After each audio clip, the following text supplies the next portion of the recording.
ప్రతిరోజు కూరలని చప్పగా ఉప్పు నూనెలు లేకుండా వండుకుని ఎక్కువ తింటే మంచిదంటాను. 1/2 కేజీ 3/4 కేజీ కూరని ఉద్యోగస్తులు, వ్యాపారస్తులు, నీడపట్టున కూర్చునేవారు, తెలివితేటలతో డబ్బు సంపాదించేవారు, ఇలాంటి వారంతా ప్లేట్ నిండా కూర పెట్టుకుని 1/2 కేజీ 3/4 కేజీ తినాలి. ఒక్క పుల్క 2 పుల్కాలు వాడుకుంటే మంచిదన్నమాట.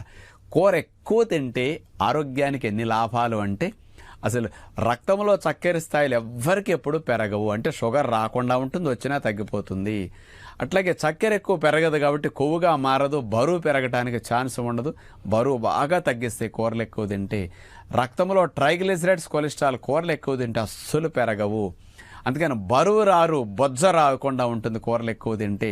మోషన్ ఫ్రీగా అవుతుంది. పీచుల వల్ల ప్రేగుల్లో గుడ్ బ్యాక్టీరియాలు బాగా పెరుగుతాయి. కూరలు ఎక్కువ తింటే జీవితం అంతా హాయిగా సాఫీగా సాగుతుంది ఉద్యోగస్తులు, వ్యాపారస్తులకి.